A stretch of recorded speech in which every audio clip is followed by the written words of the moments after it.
सांस्कृतिक प्रसारकारी अनुष्ठान तरुण प्रज्ञा भारतीर 35तम वार्षिक उत्सव आज संध्या फंक्शन हॉल रे अनुष्ठित हो जाइछि।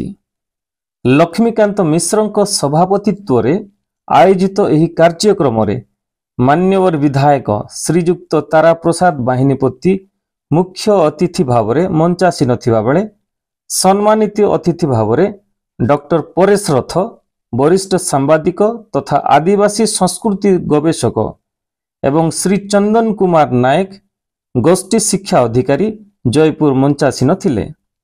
2023 वार्षिक उत्सव रे अनुष्ठान द्वारा प्राय 35 रु अधिक ऑनलाइन एवं ऑफलाइन रे प्रतियोगिता होइथिबा बेले 350 जन कृति लाभ करथिले। उक्त कृति प्रतियोगी मानकु अतिथि माने पुरस्कार वितरण करी संबर्धना जणाइथिले। अनुष्ठानर साधारण संपादक जोगेश्वर पंडा संपादकीय विवरणी प्रदान करथिले।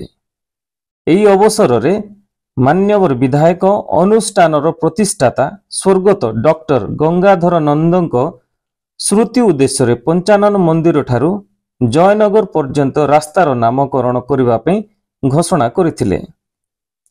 दुरुआ परजा और भूमिया संप्रदायर 3 जनकु साबरी सुकन्या सम्मान उपलक्षे रौप्य मुकुट प्रदान करबा संबर्धना करा जायतिला।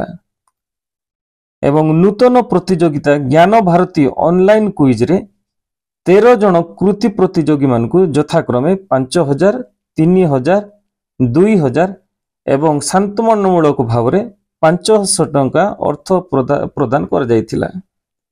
आज कार्यक्रम रे प्रारंभ रे श्री हेमंत कुमार चांद अतिथि परिचय प्रदान करथिबा बेले श्री प्रमोद राउल धन्यवाद अर्पण करथिले एवं अनुष्ठान समस्त कर्मकर्ता माने संपूर्ण सहयोग करथिले।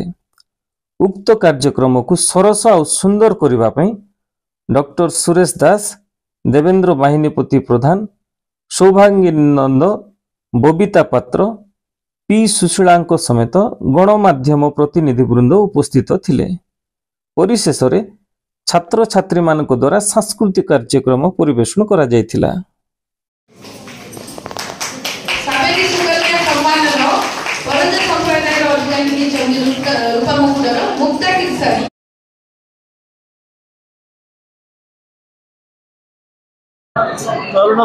तरुण प्रज्ञा भारती ये जो संस्कृति आमर अच्छी संस्कृति आंदोलन कहले अत्युक्ति हेनी।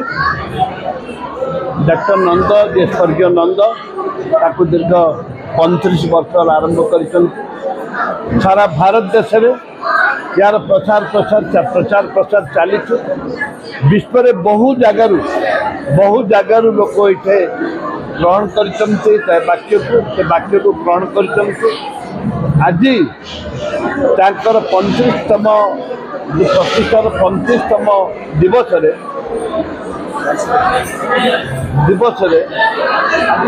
छात्र छात्री जो आरंभ कर जाति धर्म दलगत निर्विशेष समस्त उपस्थित अच्छा मो आशा विश्वास ये एक सनातनी धर्मर एक प्रचार प्रसार कले अतिक्ति हम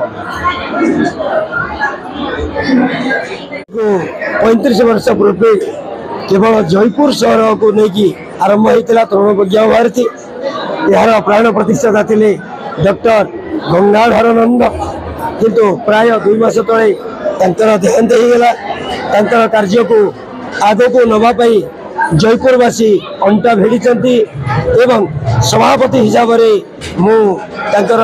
जो 35 वर्षर जो वार्षिक उत्सव अच्छी मु समारोप करने जाऊँगी। एटी ओडिशा भितर ऑनलाइन एवं जिला भितर ऑफलाइन रे विभिन्न प्रतियोगिता होती केवल भारतीय संस्कृति को बंचाई रखा होची यार उद्देश्य। प्रतियोगिता होची एक माध्यम मात्र।